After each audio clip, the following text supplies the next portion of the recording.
One common thing that people complain about ChatGPT and other large language models is they say it forgets things. They say, "Oh, this model doesn't have a good memory. It gets confused." Well, there's a new ChatGPT feature that might help this. It's called memory, but I think it's maybe a little more marketing than actual function.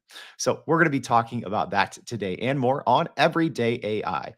What's going on, y'all? My name is Jordan Wilson, and I'm the host of Everyday AI. We do this every single day. It's a live stream podcast and free daily newsletter helping people like you and me just learn and leverage generative AI. So there's always new models, new tools, new features. So we're going to be talking about that today and see if we can help you get a little bit more out of ChatGPT in this instance to grow your company and to grow your career.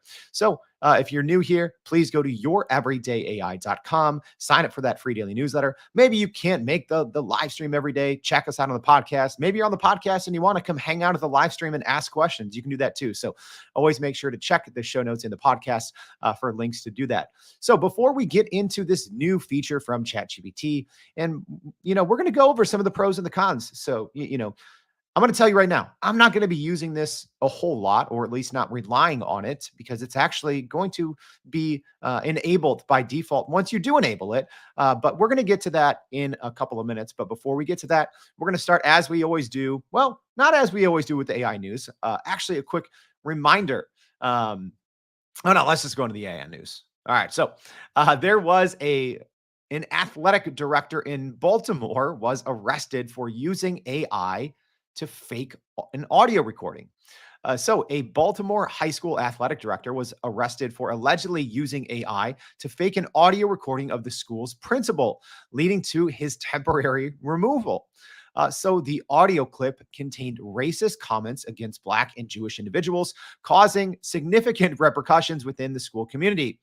There was a 3-month probe by local police, and the FBI concluded that the audio was forged by using AI tools by this high school athletic director. So apparently, what happened is the principal had initiated an investigation into the athletic director for potentially mishandling school funds, leading to this retaliatory fake audio creation. Kind of a wild story, but I actually think this is going to become pretty commonplace with how good deep fake audio is and how easy it is now to replicate someone's voice. All right, next piece of AI news. US and China are holding their first high level talks on artificial intelligence.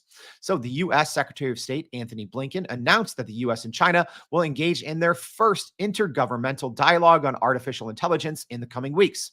So the talks aim to address the risks and safety concerns associated with advanced AI technologies. And despite the discussions, no update was provided on the future of Chinese social media giant TikTok during the recent talks in Beijing. Yeah, that's going to be obviously a hot topic here in the next couple of weeks. And the agreement also includes efforts to stabilize and develop U.S. China relations, expand cultural exchanges, and to consult on international and regional issues. Yeah, I think the conversation on artificial intelligence is going to be an important one for the two different heads of state to have. I'd say right now, the U.S. is in first, second, and third place when it comes to artificial intelligence and generative AI development. But I'd say China is probably right there after. Right, it isn't really a race so far, I would say, but China is, I would say, top 3 world power when it does come to artificial intelligence, specifically when it comes to large language models. Speaking of large language models, last but not least, Elon Musk's XAI startup is nearing $6 billion in a new fundraising round. So XAI Corporation, which is Elon Musk's AI startup, is on the verge of closing a $6 billion fundraising round, according to reports. The fundraising would value the company at $18 billion, showcasing significant investor interest in the AI technology. So Sequoia Capital, big name there, among other investors, are set to participate in this funding round. So this move positions XAI to compete with, more established players like OpenAI, Google Gemini, Anthropic's Claude in the AI market. So we'll see how this shakes out. I've said this, I had my show, kind of my prediction show in December for 2024, and I said, hey, there's going to be a lot of noise around XAI and Grok, which is the XAI chatbot platform. I'm like, probably you shouldn't pay attention to it. I still think that that's just my personal opinion. I don't see a lot of utility in this specific large language model, considering a lot of it is trained off of Twitter data, which is not the best data. All right, there's going to be more on those stories and a lot other things that we dive into in the newsletter. So if you haven't already signed up, make sure you go do that. And hey, did you not see this yesterday? I know we had a long, super long podcast for our 1 year anniversary, and maybe the newsletter went out a little late. But hey, if you know like two friends right now, I think the leader in our giveaway that we just launched was two. So we are giving away Meta's AI powered Ray-Ban smart glasses. And our giveaway ends Monday. So all you have to do is refer one friend to be entered, but the person who gets the most referrals is going to get their pick from our prize pool, which does include the Meta Ray-Ban glasses. So if you've looked at those and you're like, oh, those are cool. And we talked about on the news here the other day, now they have multimodal input and output. So, multimodal input, which is really, really cool. Hey, if you know three people, you're going to be in the lead. So make sure to check our newsletter. If you haven't already, you're going to get a unique referral code, and you can go in and, hey, if you refer three friends as of like yesterday, you'd be in the lead. All right, so let's get into this new ChatGPT feature. And good morning from everyone joining us live. Dr. Harvey Castro said, hey, he just got the memory feature today. You need to test it out. All right, well, hey, thanks for letting me know, Harvey, because that's what we're going to be doing today. We're not going to be testing it live per se, but we're going to be going over what you need to know. Hey, Michael from YouTube said that he just referred someone hoping he wins. Well, hey, Michael, if you know one or two more people, you'll probably be in the lead. All right, so let's talk about this new memory feature from ChatGPT. So I'm going to tell you what it is, what it isn't, how it works, and suggest to you if you should use it.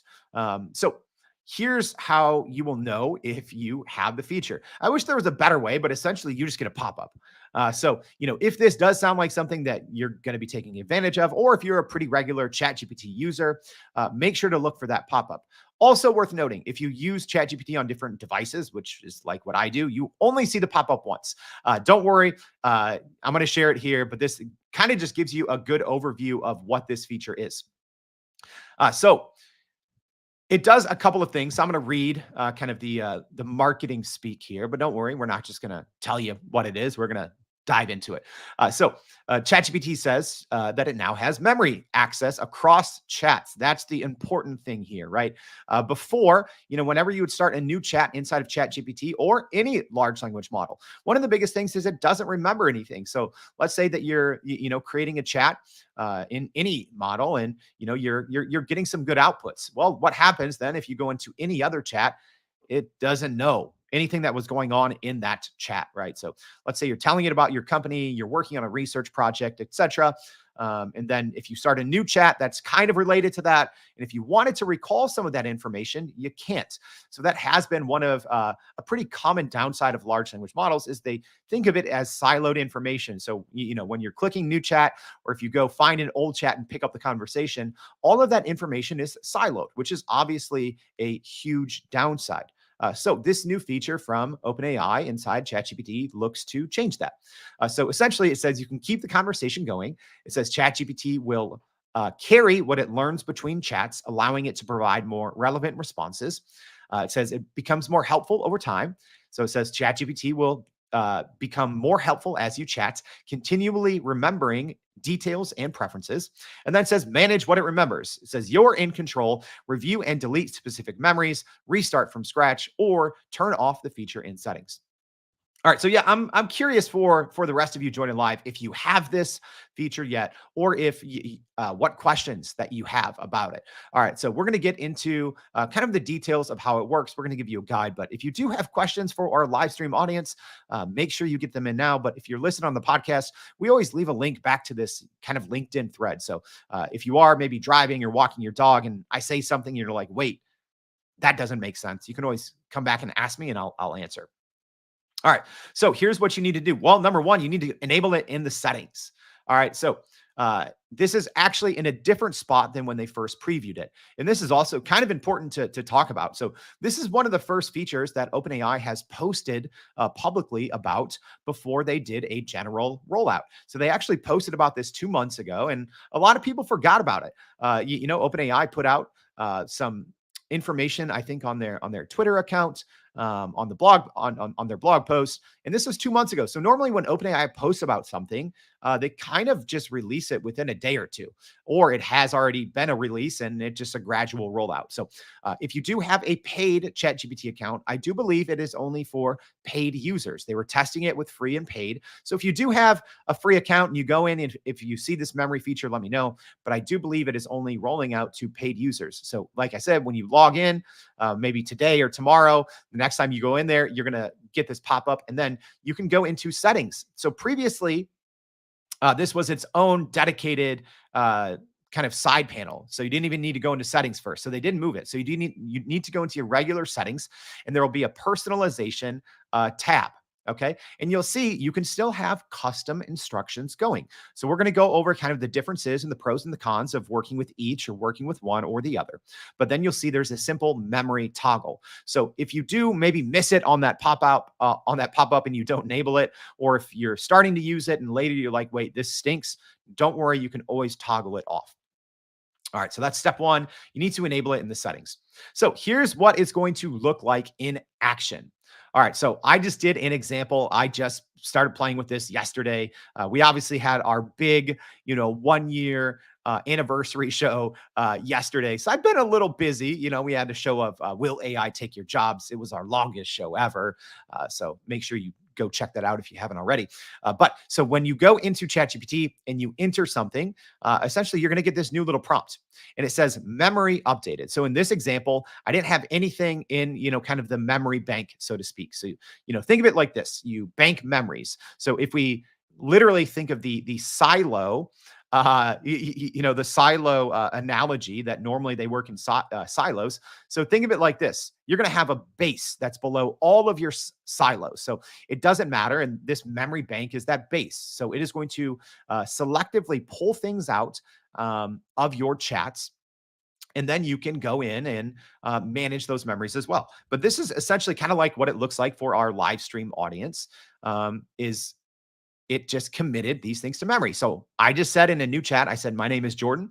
I like deep dish pizza. I'm from Chicago. And I said, people call me a robot sometimes.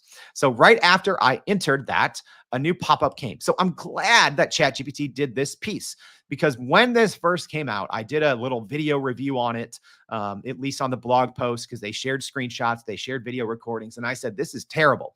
I said, if OpenAI actually releases it like this is going to make ChatGPT bad for everyone, because in the original release, there was no pop-up kind of notification in your chat. So you could be chatting with ChatGPT, put in whatever information, and it would just commit things to memory. And at least in their initial release that very few beta testers had access to, you didn't know when things were kind of put in the memory bank versus when they weren't, which can be problematic. And we're going to talk about that. So I'm glad they made that update. Maybe me bugging OpenAI so much about certain things, who knows? Maybe that influenced them. But now, at least in the chat, it will tell you memory updated, and then you get this little new pop up that you probably haven't seen before, and it kind of shows you what was committed to memory, and then it gives you an option right within the chat to click on manage memory, which is pretty nice.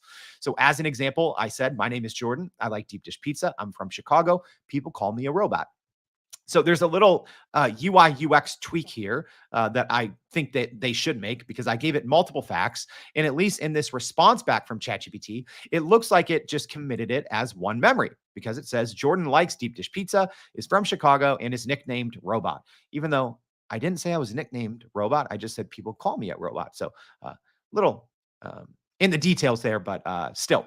All right. So now I can go in and manage that memory if I want to. So here's the other thing that you need to know. So now I opened a brand new chat. So we just committed that to memory. I'm going to show you how you can manage, or talk to you and tell you how you can manage that memory in the past. But I wanted to skip to the end and say, hey, here's how that works, right? So I kind of put those things into ChatGPT. ChatGPT decided this is an important detail that I'm going to commit to memory. And again, it will do that automatically. You can tell it, you can say, hey, put that in my memory. And it will do that. But, especially early on, it's going to be grabbing a lot of different things in your early on chats once you first enable this and just committing it to your memory. But then what happens, let's skip to the end. So I just opened a new chat and I said, write a poem about my favorite food. So in this case, I didn't have to mention a memory. I didn't have to tell ChatGPT what my favorite food was. And then it responds with, here's a poem about deep dish pizza inspired by your favorites, right? And then it even talks about about Chicago, right? Because I said I'm from Chicago. So you can see right away how this could be useful, right? I'm sure that so many of you have to spend a lot of time in ChatGPT or any other large language models, right? Kind of reminding a chat like, hey, like, I'm a researcher. This is what I do. This is the type of information that I care about. This is how I want your outputs to look. So all of these different things can be committed to memory. All right. And then you'll see, it's pretty useful in that regard, right? That you don't have to, always remind it of certain things about you. All right. So then you can manage your memory from the settings. So in the same way that you enabled it, you can also go click the manage button and then you can manage it. So I have some other kind of memory things here. I was trying to trip ChatGPT up. We always try to test these things and break them. So as an example, here in another chat, I said, hey, Bob hates pizza. So I was seeing if if it was going to get mixed up. And if I said, hey, write a poem about my favorite food, if I gave it kind of conflicting, points of information, right? I said, hey, my name's Jordan. I love pizza. And then I just said an imaginary story about this guy named Bob who hates pizza. And I was seeing if it would trip up, but it didn't. But anyway, so you can go in and manage your memory. And you'll see, luckily here, so I said when it originally committed that kind of statement to memory, it looked like it was putting it in as one big chunk, but it didn't. So it made separate kind of memory instances. So it said Jordan likes deep dish pizza. That's one memory. Jordan is from Chicago. That's another memory. Jordan is nicknamed Robot. That's another memory. So what you can do from this manage memory section is you can delete them all individually, or you can clear the memory. So one thing that I would like to see is the ability to edit a memory. So like even as small example there, when it says Jordan is nicknamed Robot, I'm not. I was just saying people call me a robot sometimes. So I'd like to be able to edit that and update it. Or even from this instance, I think it would be great if you could add new memories here, but you cannot. So that's something important to keep in mind. Once ChatGPT has kind of committed something to your memory bank, you can't edit it. Also, you can't go into manage your memory and add, or, can't edit things, but you can't add things either. All you can do is delete them. So you might have to, if you are trying to commit certain things to your ChatGPT memory, you can obviously tell it and say, hey, commit these things to memory, list them in bullet points on new lines, and it will kind of put it in that way. So that's probably how I would recommend people use this versus just giving, ChatGPT the freedom early on. So if you're going to go out and, test this today, or if you want to use it early next week for a project, I would suggest doing it like that, saying, hey, ChatGPT, commit these things to my memory, bullet point them, make them very specific. Otherwise, what's going to happen is ChatGPT is going to take some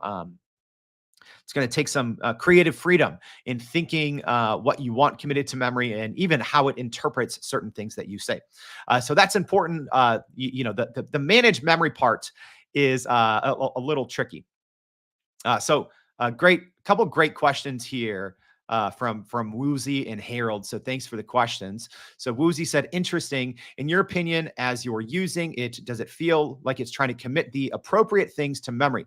So I'll say yes, again, but early on, I don't have a lot in the memory. I just started playing with this, probably for an hour so far, because yes, it did just release to most people within the last day or so. So I haven't had a ton of chance, Woozy, to play with it, but I do have some thoughts on that here later in my little presentation.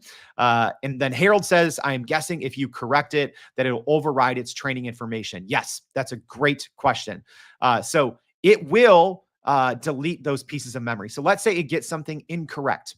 So even if you are in the chat and say, I can say, oh, I'm not nicknamed robot. People just call me that, update the memory. It will actually delete the old one. So there won't be contradictory things. So yes, ChatGPT will on its own kind of manage the memory on its own. So it's not like, if I say, oh, people call me robot, it got it wrong. It said Jordan's nickname robot. So it's not going to have two of those different things. It will automatically delete the one, if I tell it to, or if it realizes that it made a mistake in committing something to memory. Great questions. Great questions. All right. So let's get this thing, let's keep going because here's some important things. So, kind of number 5 thing that you need to know is you can start a temporary chat without memory. So you are going to have a new option when you go into ChatGPT after you've enabled memory. Is there's something called temporary chat. So this is important, and this is kind of where custom instructions actually come into play. And I'm going to tell you about that here in a second. So if you choose temporary chat, here's some of the toggles that come up. Also, I apparently like I have 4 ChatGPT accounts. Apparently, I need more because I have 2 on Teams and I have 2 on free. But I just realized I don't have any on the normal ChatGPT Plus. So I don't know if this current feature. So, hey, if you do have normal ChatGPT Plus, which is $20 a month, I should actually explain them. So, our team has ChatGPT Teams. So, it's a little different. You pay an extra $10 a month, and there's actually a lot of nice features. There's some better sharing features, some more data control. And the thing that I actually like is you get double the limits. So, you don't have that 40 message limit within a 3-hour period, which is what the ChatGPT Plus account limits are. So if you're on a Teams account, you actually have double that. You have 80 messages within a 3-hour window. But what I just realized is I believe this feature here may only be available to those on ChatGPT Teams. So apologies, but hey, if someone could let me know. So the temporary chat has something at the very bottom, but let me just tell you what it is. So it says not in history. It says temporary chats won't appear in your history. For safety purposes, we may keep a copy of your chat for up to 30 days. On a temporary chat, there's obviously no memory. So it says ChatGPT won't use or create memories in temporary chats. If you have custom instructions, they'll still be followed. Then it says no model training. So temporary chats won't be used to improve our models. Another important thing kind of related to this. So GPTs still work normally. However, you cannot commit things to memory right now while chatting with a GPT, just because for this very issue, because with the temporary kind of chat and what that kind of gives you a little additional, think of it like an incognito browser almost. So you're saying, hey, when I'm, doing all this chatting, it's not going to commit things to memory. So right now, at least as of my testing yesterday, the memory feature, if you are quote unquote talking to a GPT, will not work, mainly because the third party GPTs, it sounds like there's probably some data and security things that just aren't in place yet to be able to still have that quote unquote temporary chat functionality and still chat with third party GPTs. So that's important to keep in mind. So let's get back to the temporary chat and see what that looks like. So I actually like the UI of this, right? So when you have a temporary chat, I like this. It tells you at the top, so that's good. So you don't have to say, okay, is this a temporary chat where I'm not using the memory?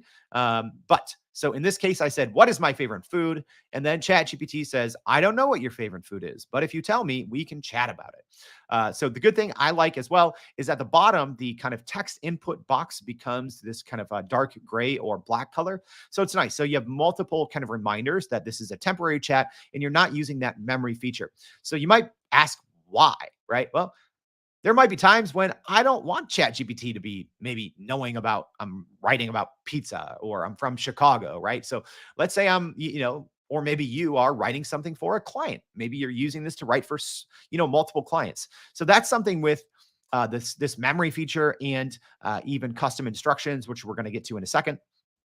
That's something I don't necessarily like. That it's not always super easy to toggle this on and off. I wish that there was an ability to toggle this memory feature on and off within a chat, but you do almost have to go into this own dedicated mode of a temporary chat.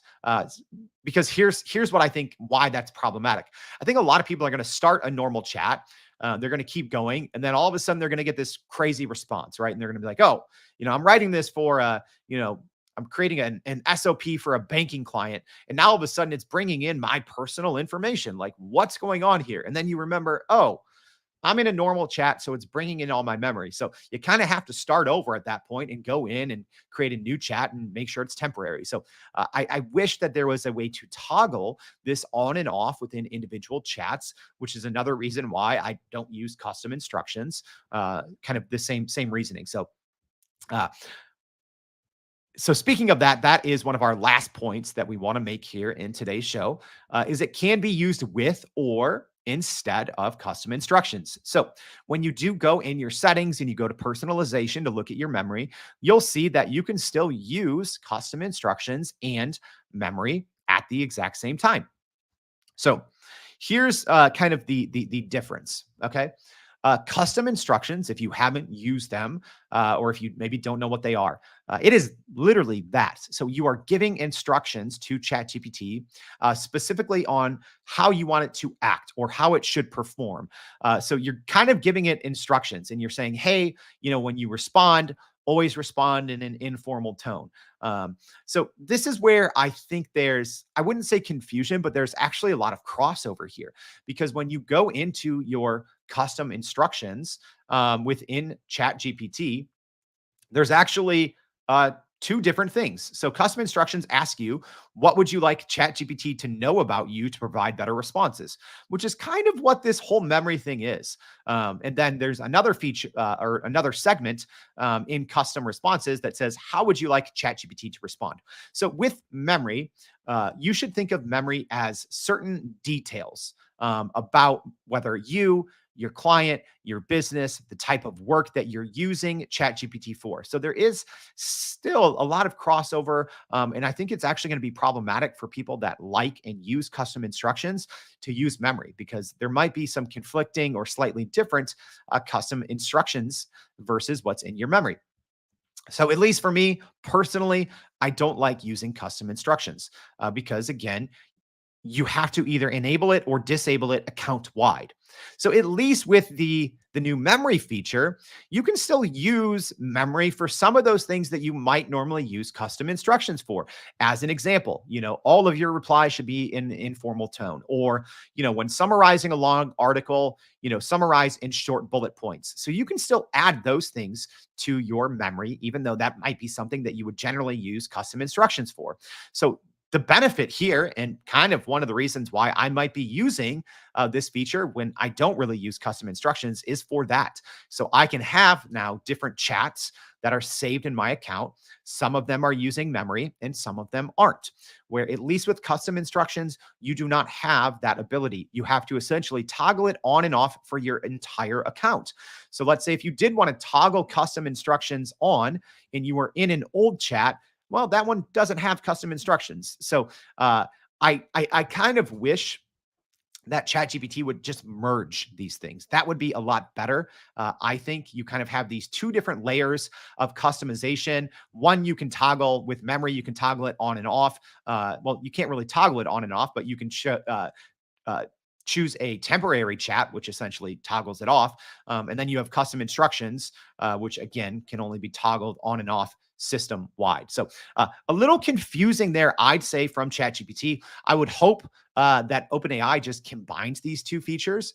But who knows? So that's something important. If you do want to use this new memory feature, again, think of it as you're pulling little bits and pieces of information, whether it's about you, your company, how you like to receive things. Maybe you like similes and metaphors, right? So you can you can do this in custom instructions, but you can also do it in memory. You can say, when explaining complex topics, use similes or metaphors, right? So these are things, but they're going to follow you around in all of your chats unless you start a temporary chat. And then the last thing that's important to know, well, at least right now, this new memory feature is really slowing down responses. Again, I'm not sure how it's working under the hood, but in my testing, it is taking a little bit longer. Even if I'm, asking something that maybe is not related to memory or it's not pulling the memory, I'm finding the responses a little slower. The reason being now is, you could think of this as like super mini RAG, right? You're putting these, retrieval augmented generation, right? You're not putting in, you know, gigabytes of files, but each time that you're now interacting with ChatGPT, it is kind of checking with this third party, quote unquote, but it's checking with your memory bank each and every time. And at least in my early testing, I did notice that it was markedly slower, not a lot, but maybe I would say response times were taking 30 to 50% longer. It could be because this is a new feature, it's not fully optimized. It could be there's an influx of new users trying out this feature, but at least right now, this was slowing down responses. So whether it was committing things to memory, checking if something that I talked about was in memory or not, or replying to something that was in the memory, this new feature was slowing ChatGPT down just a little bit. So that's something to keep into consideration. All right. So that is it. I think there's a couple of questions. Let's go ahead and get to them. So Tanya saying, doesn't this mean that ChatGPT could conduct sorry, this is very small font, uh essentially bio research on us? Yeah, I mean, technically yes, but this has already been going on anyway. So yeah, OpenAI can use all of this information for training data. So if you do start a temporary chat, it doesn't do that, right? So it's not going to be training its models on your memory and how it responds to those memories. So yeah, I definitely and Tanya, thanks for that. I always say never put any confidential, proprietary, personal health information into any large language model. But the same thing, you probably shouldn't be putting in, very personal details, because in theory, those would be used to train future models. So that doesn't mean it's going to be in its data set, but it is going to be used to train their future models. Jonathan, good question. Says, is it clear how to define when you are using a temporary chat versus a non-temporary chat? Thanks for that reminder. Yes. So it does have the little banner up top, as well as the kind of darker response at the bottom. Whereas normally, if you're in a normal chat, it's kind of the white message input box. So you have kind of two different reminders there. All right. I think we made it to the end. So I hope this was helpful getting this overview of the brand new memory chat. I'll tell you this, I'm going to be using this at least early on. I haven't used custom instructions because I use ChatGPT for a variety of tasks, right? I'm in ChatGPT essentially all day. And this is where, at least for custom instructions, having this blanket application to everything, to all of your chats didn't really work out for me. So I'll probably start using this. Because there are certain things that I would like to kind of commit to memory. And then having the ability to do this temporary chat is great as well. So if I don't want all of those kind of personal memory things to influence my other outputs, you have that option as well. So I would recommend that most people at least give this a try. It's going to work best. So this new memory feature is going to work best if you have a limited or a more limited use of ChatGPT. So let's just say you use it just for your business or just for personal, or maybe if you have clients, you use it just for helping create content or research for one client. But if you're using it for many different clients or many different reasons, or personal, business, and side projects and clients, that's where I think you might run into some issues. And that's kind of how I use ChatGPT. So I'm going to give this a try. If you use ChatGPT a ton for many different use cases, I think it's going to be a little tricky to manage that quote unquote memory bank. I think it would be nice if in the future that if it gave you kind of profiles to work on, and you could choose a profile and, hey, here's these 20 pieces of memory that go with my, personal profile. Here's these 20 pieces of memory that go with, the everyday AI business profile. But for me, I personally use ChatGPT and other large language models for so many varied use cases that I don't think I'm going to be able to get a ton out of the memory, but I'm going to try it out, and I'm sure we'll be, checking in. So that's it. I'd love to hear your thoughts and what you think, if this is going to be a feature that you use. So if this was helpful, please consider sharing this with your network, leaving us a review on Spotify or Apple if you're listening on the podcast. And hey, do not forget, do you literally have 3 friends? Do you have 3 people in your network? So literally, to enter our giveaway, all you have to do is check our newsletter either from yesterday or from today. There's going to be a unique referral link. Grab that. You can post it on social media. You can email it to 10 people, to 2 people. You can text it to someone. All right. So right now, all you have to do is refer one friend to enter our giveaway. We're going to have multiple prizes, but our kind of marquee prize is these new AI powered Meta Ray-Ban smart glasses. They're really cool. They just added this multimodal functionality so you can put them on and you can say, hey, Meta, what am I looking at? And it'll tell you. Really cool. And like I said, we didn't have a lot of entries yesterday, which is surprising. So, but that's good for you. So, if you find value in everyday AI, please consider signing up for that referral contest. Check out the newsletter from yesterday or today. Tell a couple friends about it because, hey, as of yesterday, if you refer 3 people, you're in the lead for the Meta Ray-Ban glasses. So that's not hard. We all know 3 people. All right. So that's it. Make sure to go to youreverydayai.com, sign up for the free daily newsletter, check out our giveaway, which ends Monday, and we hope to see you back for more Everyday AI. Thanks, y'all.